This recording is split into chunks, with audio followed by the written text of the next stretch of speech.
Господи. 35 years of fighting for the family, standing for the church, laboring to return to a moral and biblically based culture. This is the American Family Association at AFA Today. And once again, it's good to be with you today from a different part of New York City than I normally am. Kevin McCullough, the broadcast AFA Today. And every day when I come to this microphone, friends, I'm constantly reminded by hearing Don Wildman's voice in the run-up to the launch of the show each day when he says, faithfulness is the word.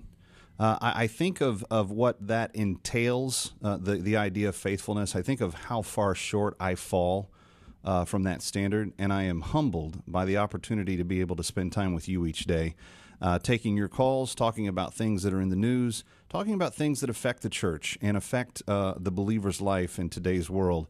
Kevin McCullough is my name. My phone number is 888-589-8840, and I told you last week that today we had plans to be with a very special guest. Of all the people that I've ever wanted to speak with on air in modern Christendom, this is one of those people that I never have.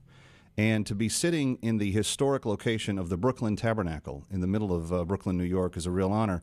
But partly because of that concept of faithfulness and what it means, and the fact that Jim and Carol Cymbala have been at the Brooklyn Tab for all these years, and the opportunity to finally get to speak with Pastor Jim Cymbala. Pastor Jim, it's just a real honor to have you with us today. Thanks for being here. Well, I'm happy to be here, Kevin. Thank you for having me. Sure thing. For people that are listening to AFA, they may have loosely heard of the Brooklyn Tab. They may know the music actually quite well because it's been played on radio stations all across the globe.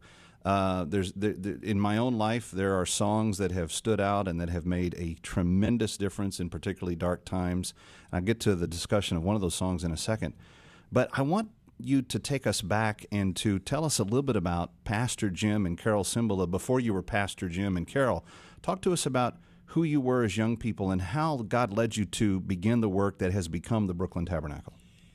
Well, it's an unusual story. I was born and raised in Brooklyn, New York. My dad started drinking when I was about 12 years old, and I grew up in an alcoholic home, a lot of violence, a lot of trouble and chaos. I went to the largest high school in New York City in the world, Erasmus Hall High School, 7,800 students, and became an all-city basketball player, and couldn't come home because didn't know what I would meet there, couldn't have friends come over to the house. So I lost myself in the playgrounds of New York City playing ball, went to college on a basketball scholarship, played in the NCAA tournament, and grew up in church, and my mother hung in there even after my dad started drinking. And here I am playing college basketball at the University of Rhode Island, and then graduate and go into the business world. But the Lord had started to deal with my heart, and started to I felt a pull and a tug toward ministry, but how? I wasn't trained. I had never gone to seminary or Bible school. I married my former pastor's daughter, who not musically trained, but has perfect pitch and this tremendous musical sense and great keyboard player. So we marry and have a baby, and we're in the business world. And then through a long series of events, God leads me into the ministry, and we end up at the rundown building on Atlantic Avenue in downtown Brooklyn called the Brooklyn Tabernacle, with less than 15 people coming on Sundays and sometimes 2 or 3 on Tuesday night. The first offering I took was $85 was the total tithes and offering on a Sunday morning. So that meant Carol got a job, a second job. I did some coaching. I got a second job, trying to make ends meet. And we're in the ministry. We're rocking and rolling, trying to make a difference in downtown Brooklyn. But it was so depressing, so difficult. I wasn't trained, learning how to do so many things on the fly. My sermons were so bad, I fell asleep while I was preaching rather than just the few people out in the pews. But God began to meet with us, challenge me, have to change me. Carol began a choir. We're in downtown Brooklyn in the hood. What was Brooklyn like in that? What era was this? What year? The 70s. So we had prostitutes on either side. You walked out of the church a block and a half away. There were unfortunate ladies there cruising on the corner. A lot, crack hadn't come in, but a lot of heroin, a lot of alcoholism, some gangs. And the building was run a very, very depressing situation, but it was the perfect place to see the gospel work. You know, Charles Spurgeon said, when a jeweler shows his best diamonds, he puts it against black velvet because the contrast brings out the luster of the jewels. So God does his best work when things look hopeless, sure, and when things look difficult, like the early Christian church. You know, you have Emperor Nero, who's a madman in Rome, who you're paying taxes to, the Roman Empire, and immorality, amorality, and yet look what the gospel did and how the church grew. So through a long series of events and dealings with God in my own heart, we began to see God bless, and a prayer meeting develop. And now, all these years later, on Tuesday night, we'll see 2,500 to 3,000 people come to a prayer meeting on a Tuesday night in our present facility, which is quite large. My wife's choir grew, and she's won 6 Grammy Awards, still can't read or write music technically. And one of my first book I wrote, Fresh Wind, Fresh Fire, won Book of the Year award some years ago, which was quite an honor. And now my wife's choir just sang at the past inauguration, televised. They were invited during the summer before no one knew who would win, right? By Senator Schumer here from New York City. And they sang the Battle Hymn of the Republic in front of 1 billion people, televised audience. So here, and you it was people, beautiful. Yeah. It was absolutely lovely. Thank you. And here you have inner city people, lawyers, doctors, former homeless people, former drug addicts from every nation, every tribe, singing together and lifting up God and proclaiming His glory. So it's been quite a ride, and nothing's really changed because the needs are so great in right. New York City. The gospel has never lost its power. So we're just busy at what God called us to do originally, and now the expenses are a lot higher, but the city has never changed, people's hearts have never changed, and the need for Christ has never changed.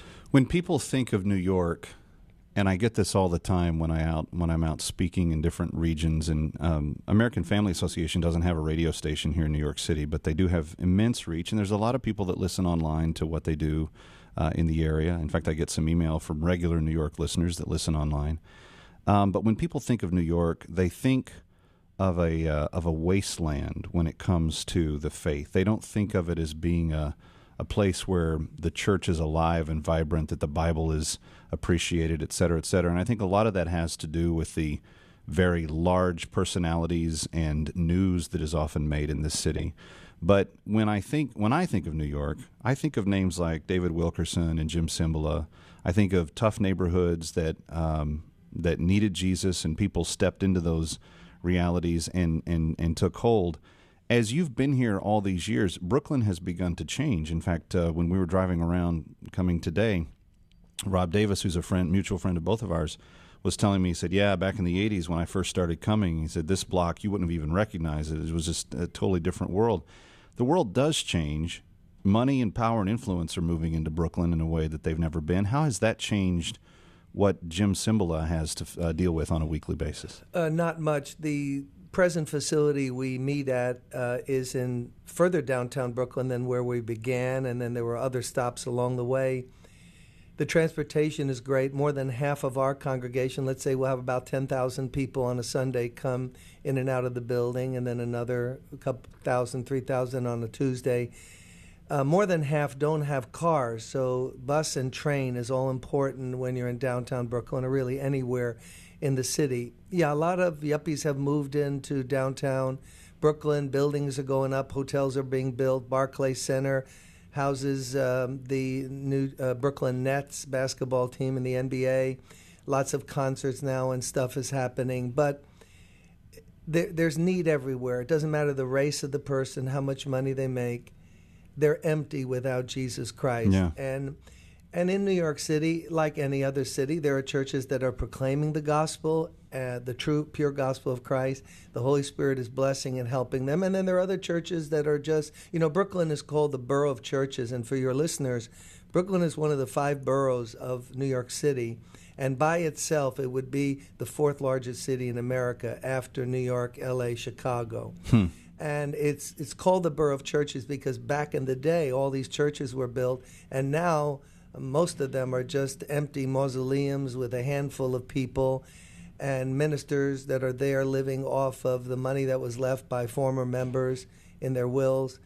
And it's that part is very sad. But, nothing really changes. People need Jesus. We need to proclaim the gospel. And there are places where that's happening, and I praise God for it. And then there are places where pastors are falling by the wayside out of discouragement because New York City can eat you for lunch real quick and just take the heart out of you. What do I do? Sure. And church growth, kind of Mickey Mouse church growth methods that work out in some other part in the Bible Belt or Middle America. You don't even try that here. Either God's going to work or you won't have a church, but maybe that's the way it should be. Yeah. Well, and I want to get into that, especially because, my listeners are not unaware of this. There's been a lot of restlessness that the Lord has been working in my own heart about in terms of where the church falls today, and I definitely want to get into that.